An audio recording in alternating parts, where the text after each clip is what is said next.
Maraming tao ang mahilig gumawa ng kwento. Hi everyone! So, um, linis muna ako ngayon. Pupunta kami sa simbahan mamaya-maya. But, bago yan ay maglilinis ako para pag uwi namin is wala na akong linisin.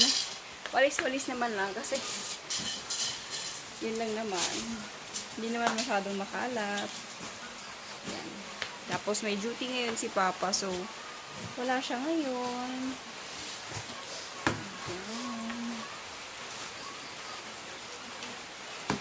Since it's Sunday,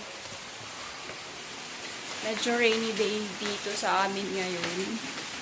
Ayan. Ito yung mukha ko. Babalat yung mukha ko kasi may nilagay ako na naglagay ako ng shark oil. 3 days na kasi may pimple ako. So, para hindi matuloy yung pimple, naglalagay ako ng shark oil sa mukha ko. Pero, kapag nun ay nagbabalat naman. But anyway, it's okay. At least, na yung mukha ko. Nalilinis yung mukha ko. Kaya, ilipat ko muna yung camera ko sa tripod. Tapos na ako bago alis. Mag-prito muna ako ngayon ng hotdog ng meatloaf for breakfast.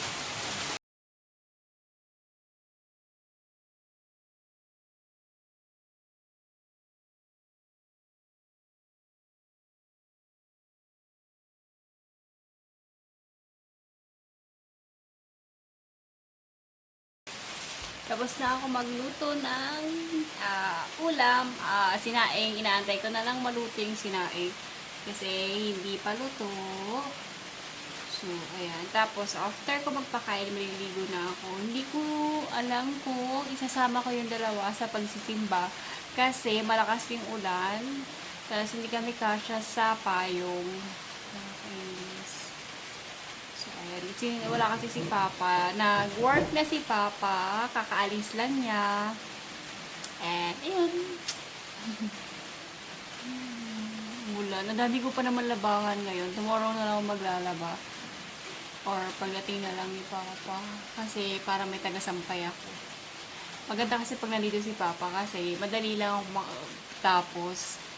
Pagkatapos ko kasi magbanlaw ng labahan, nagkasampay naman siya. Para dire-diretso yung trabaho. Ganun. Nakaligo na ako. Tapos, naglagay na ako ng kilay. Wala akong nilagay na pressed powder or liquid foundation sa mukha ko. Kasi, nagbabalat yung mukha ko. Ayan o, nagbabalat siya kasi nagtitigyawat ako. So, naglagay ako ng, yun nga, nilagyan ko ng shark oil. So, ayan nakikita yung aking mga tinatago pag wala akong makeup. Ayan. I mean, pag may makeup ako. So, susuklay lang ako. And then, after, gora na. Ayan. Okay na yan.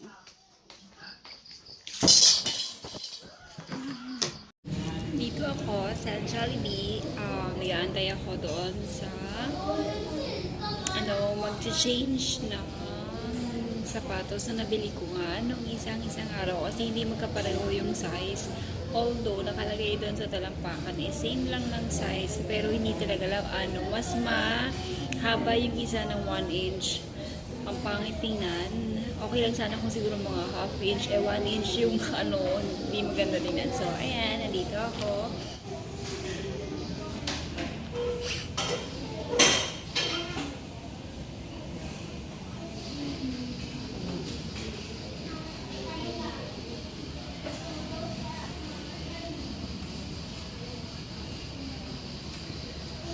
Take out ko na lang yung spaghetti tapos yung burger kasi actually nakiyupo lang ako dito para naman hindi awkward yung nakikiyupo lang. Ayun, mag-order na lang ako. Dadalhin ko na lang sa buy spaghetti tsaka burger since si Kuya gusto naman ng burger tapos si Gab is spaghetti. Hindi ako ng pang-take out. Hintay ko pa si Kuya. Andito na ako sa bahay. Nakakapagod. Ayun, napalitan ko na yung sapatos na binili ko nung last 2 days ago. Kasi nga hindi magkapareho ng size. Tapos, ayun. Ayun, bumili lang ako ng snack. Yung kanina nga. And then, ayun. Pagdating dito, bumili ako apple. Tapos, nag-grocery na din ako ng konti. Actually, gatas lang yung binili ko. Tapos, yung nasa mga kana. Ulam para if ever. Tamarin na naman. Ayan. Ayan, nandito lang. Upo-upo, nakakapagod kasi naglakad lang ako. Simula dun sa kanto, sakit ng binti ko. Ayan, dito lang ako. Ayan, ayan. Medyo makalat pa. Ayan. Ito yung box. Tapos, bumili ako ng isa pang white shoes. So, dalawa yung white shoes na. Ayan. Ito, papakita ko sa inyo. Ito is kay Kuya. Tapos, it's supposed to be mine. Yun nga lang, gusto ni Gabriel. So, ayan. Sa kanya na lang. Pare-pareho na kasi kami ng sizes ng paa. Pare-pareho naman na kami ng size. Pwede na kami maghirama ng paa. Ay, ng paa. Ng sapatos. Kasi, wala na. Unti na lang yung difference. Si Gabo, 37 tong inano ko. 37 yung paa ko. Ayun, kasya sa akin. Yung sapatos ni Gabriel na binili ko for him. Tapos yung kay Kuya din, kasya din sa akin kasi size 37 na si Kuya. But sometimes, depende sa brand ng sapatos, ganyan. Ayun, kasya sa akin yung kay Gabriel, tsaka yung kay JJ. Ayun lang yung binili ko. And then, ayun, nag-order nagsimba lang ako ng ako. value meal ata tawag dito. Ewan ko, tapos isang spaghetti, maghihilamos muna ako burger, kasi ang init tapos pizza. yung McFloat Labas, nga. gusto ko ng tapos Kasi, nagpapawisan ako. actually, nakikiupo lang ako. Idadaling ko rin to sa bahay. Babalikan ko. Bumili ako ng ganito. Kasi, yung mga kalat dito sa ilalim, di man kalat, actually mga gamit dito sa ilalim ng lababo ko yung mga gamit dito sa ilalim ng lababo is ipapasok ko dito sa malaking bag. Buti na lang, nabili ko siya ng mura ngayon. I mean, 80 pesos lang siya, tas ang laki-laki niya. So, talagang grab ko na lang yung chance para hindi nagkakalat yung lababo, I mean yung ilalim ng lababo, kasi wala siyang cover. Hindi ko talaga papalagyan ng cover. Baka kasi may magtago na mga R80 or cockroach, ganyan. Mas okay na to kasi nakikita. So, let's clean with Nung pumunta dito yung mother ko, actually, nilinisan niya na to.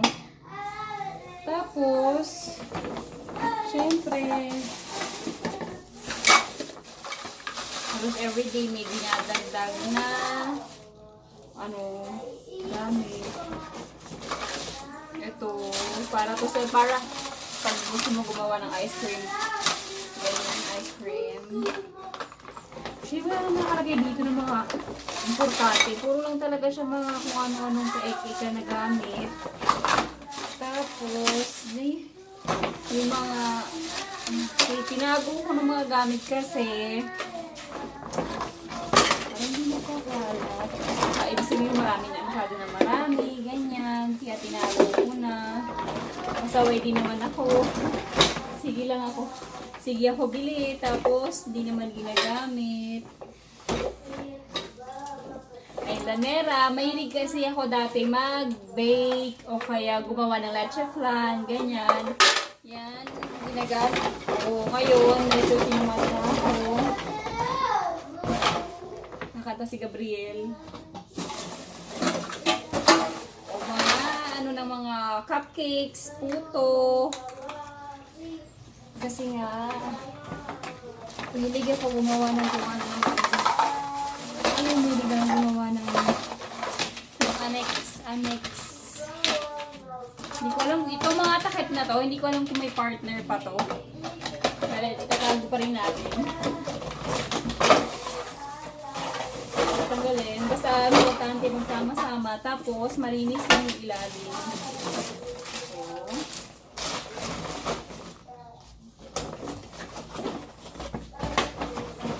before kasi, nagtitinda ako ng cupcakes, ng puto, ng cake. Yan ang negosyo ko dati. But, ano ba? Tapos, ayan, nagtatago ko na siya.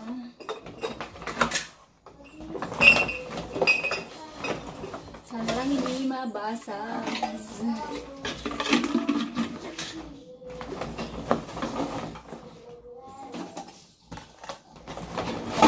Para hindi nagkakalat. Ito, oh. Wala, dami. Ayan, mga ganito. Marami akong ganito. Kasi di ba pag nag-take out sa Jollibee, ganyan. Dinadala ko. Ay, ayun, hindi ko pinapagamit sa mga bagets. Eh, dito rin naman nakain. Ayun.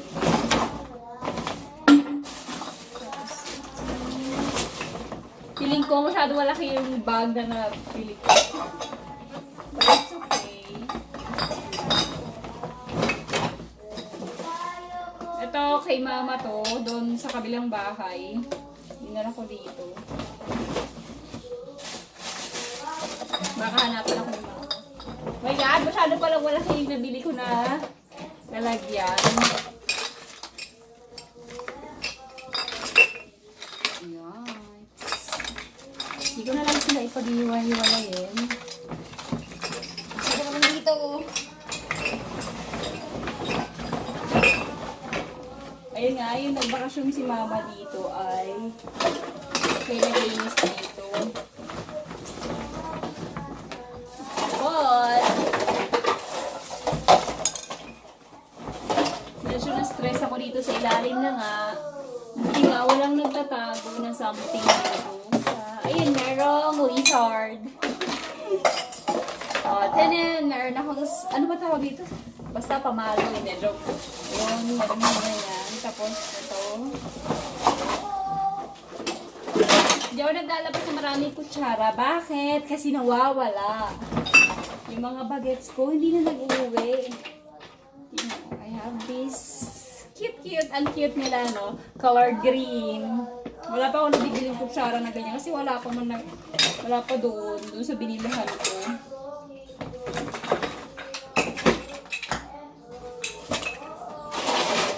Ayan. Diba? Tapos, gagawin ko.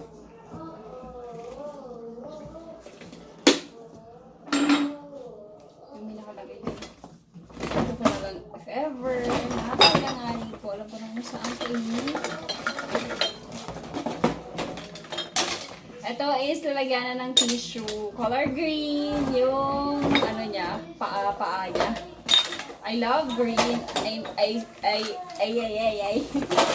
I'm so obsessed. Tatago ko lahat. Bahala na lang kung siguro kayo magamit or hindi. Yan. Marami akong ganito. Lalagyan na ayun sa sola. Kasi favorite ko talaga yung sola. Pag nainom ako ng sola, ayun naman wala yung stress ko. Ganon. Tatanggal talaga yung stress ko. Nainom lang ako ng sola actually. Stress na stress pag hindi ko na kaya. Yung aray ko, yung mga chika, ganyan. Alam niyo naman, maraming tao na. Oh my God. Maraming tao na mahilig. Maraming tao ang mahilig gumawa ng kwento. Siguro, wala kasi sila masyadong ginagawa sa bahay nila, kaya gano'n. Kung ano-ano lang naisip nila ng mga kwento.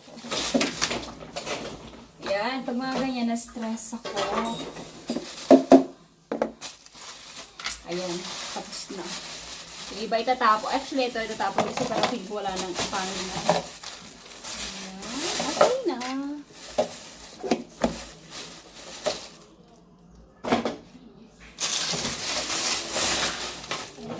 Ito, ipapagamit ko na lang kay Kuya Jay. Kasi, hindi na lang yung binabaon niya na kanin. Ewan ko ba, nagbibinata na yung anak ko. Ang hirap pala pala may binatay ng anak niya kasi hindi mo na talaga maano kung anong kakainin nila or whatsoever. Kung gano'ng karami ng kanin yung kakainin nila. Yan, di tayo. Isasarado ko muna. Kuya Jay! Kuya! Ya! Ano walis, Kuya Be? O, diba? Kasha siya. So, malinis na yung aking lababo. Wala nang masyadong kung ano-ano. Kalang.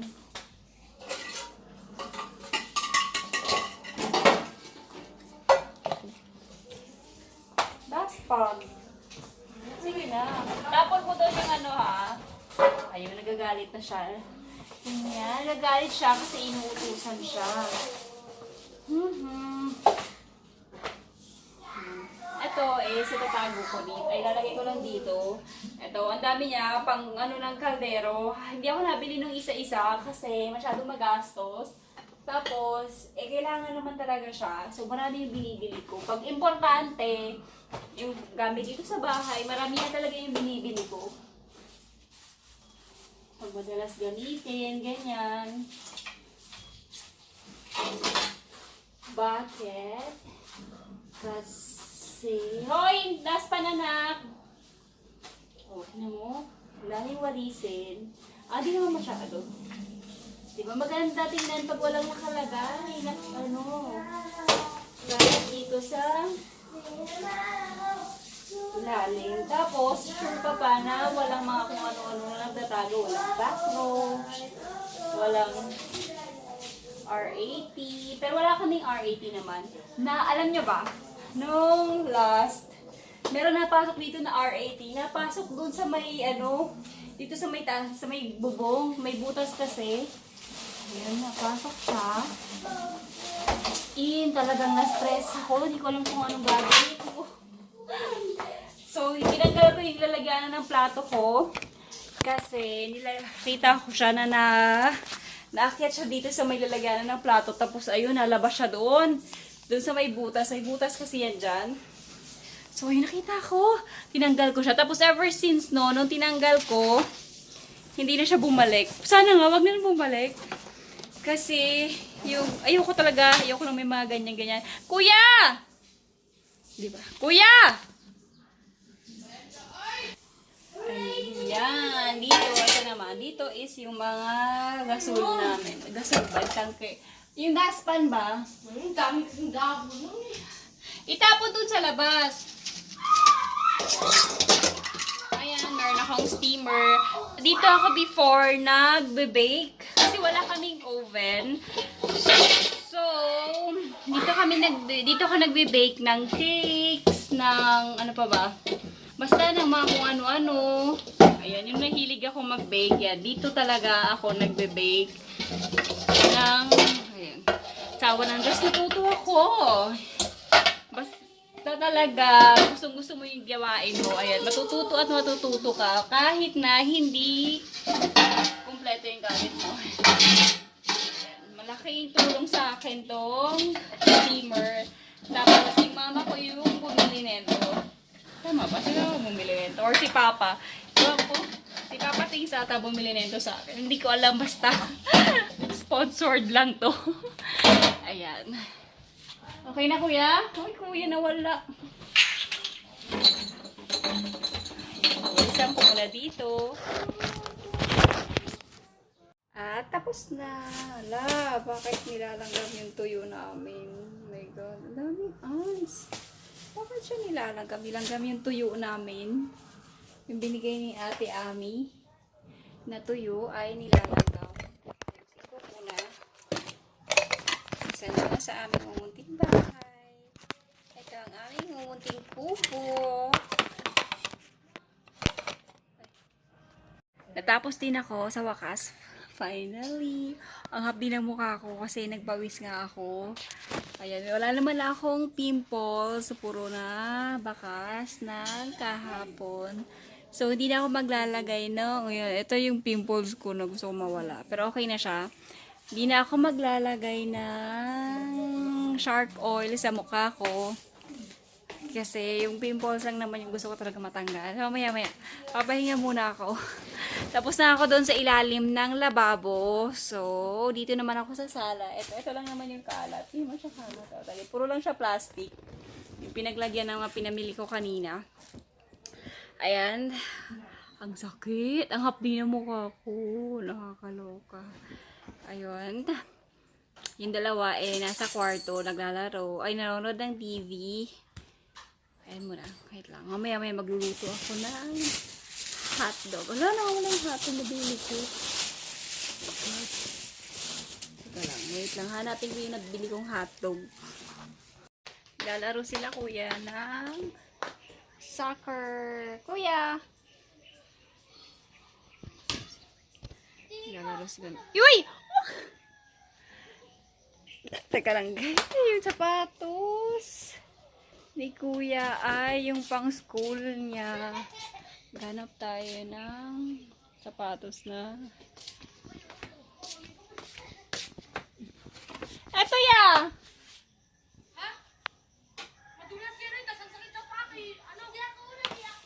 Wala kang gagamitin bukas! Ano? Ano mag-white shoes? Di ka mag-white shoes.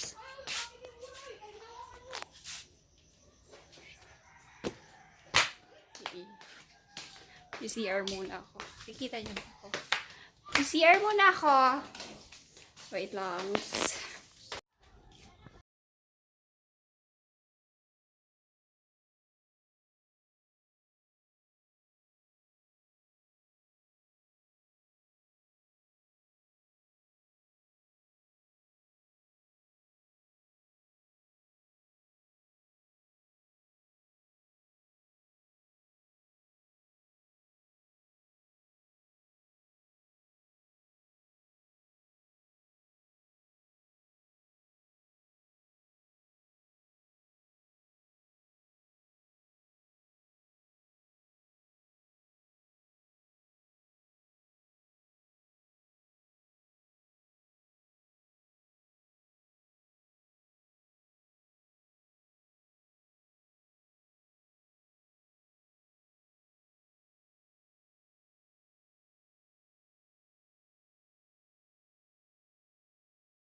Andito na ako sa kwarto, tapos ko na lahat ng gawain at okay na rin yung dalawa.